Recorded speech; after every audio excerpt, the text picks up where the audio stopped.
Hey guys, I'm here to get into David Lynch's Lost Highway, which he made in the year 1997. And I mean, this is literally one of the most insane, mind bending films ever made. This is perhaps the second most insane David Lynch film next to Inland Empire.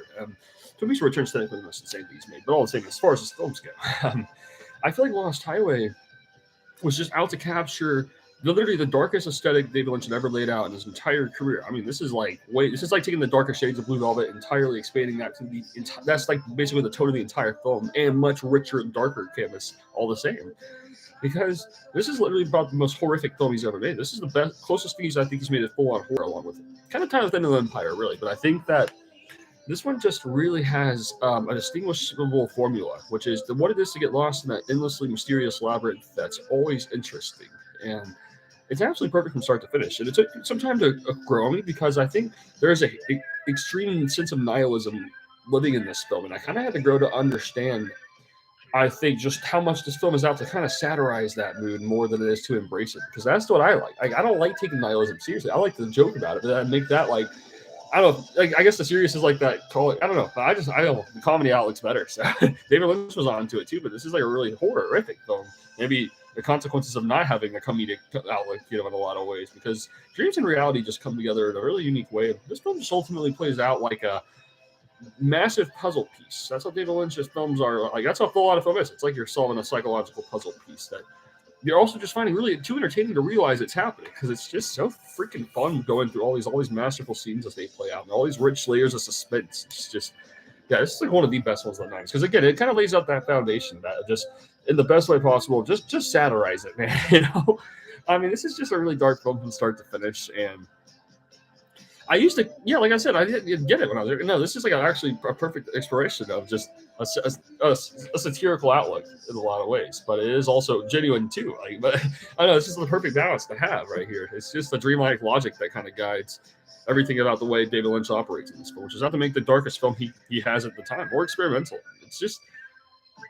It's one of those films where it's so entertaining how it's, because all these scenes are just so horrific, literally. I mean, and very unpredictable. Like, it literally is just taking on this, a lot of fears and phobias of just like, like Diddy or paranoia of whether someone did or did not commit this horrible crime kind of thing. And then just the bad places it can go to. Like, almost, you can almost put your place as an innocent man going through something horrible and then dreaming of and while meanwhile perceiving like ultimately a better life for himself. That's kind of what the whole film is taking me through. Just the scope of just that balance.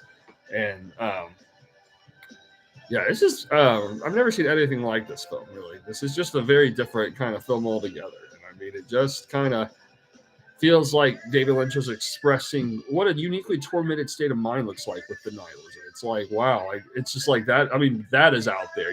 Dark forces are out there, but the balance of you don't have to be that dark. So you just kind of have to kind of get, just get ridiculous with it almost. But y'all getting some very intense, dark themes across all the same. I mean, this ending is insane. Like, it is one of the most insane films ever made. Josh Arquette's amazing in this too. I really enjoy this. This is just the epitome of just the great 90s satire on American life in a lot of ways. Just but all the same, and just embrace it and having a good time with it too, while being terrified of the horrors of it. It just feels like, there's an aesthetic here that does really kind of live on forever. It's always one of those films that's just, I come back to it and it just really is a better film every time. So it's the perfect mystery film, perhaps. One of the most perfect mystery films ever made. Mulholland Drive is more of an emotional experience. This is just way more of a mysterious experience, I would say, because this isn't even emotion. This is not an emotional perspective. I'll say that's the thing about it. It's literally just kind of a raw, just getting gritty with it, going insane all the same. And it's just something really organic about the way this entire film plays out. It feels like the ultimate feeling of like, you just puts you so in the moment that the entertainment value just kind of washes right over you, as well as these just crazy themes. Just really, really horrific feeling. Like, it literally just feels like the essence of a horror is coming right out of this film, capturing a dream, a nightmare, as it unfolds gradually to a state of explosion. It's a perfect to capturing this dark mental state, that lives in everyone. And it's just great to explore that in the darkest real way possible. It's just like, I mean, these are just horrific scenarios in a lot of ways. This is it was definitely a masterpiece. Like, it deals with a lot of, like, and again, like, man going through harsh things, and I think because a lot of what it's looking at is just disastrous consequences for maybe just having dark things that live in a man, such as envy.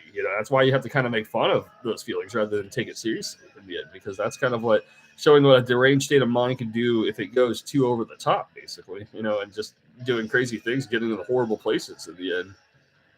And yeah, I mean, this is just a perfect film in every way. I mean, I love all the lighting. I mean, it's one of the most colorful films, along with Mulholland Drive, David Lynch ever made.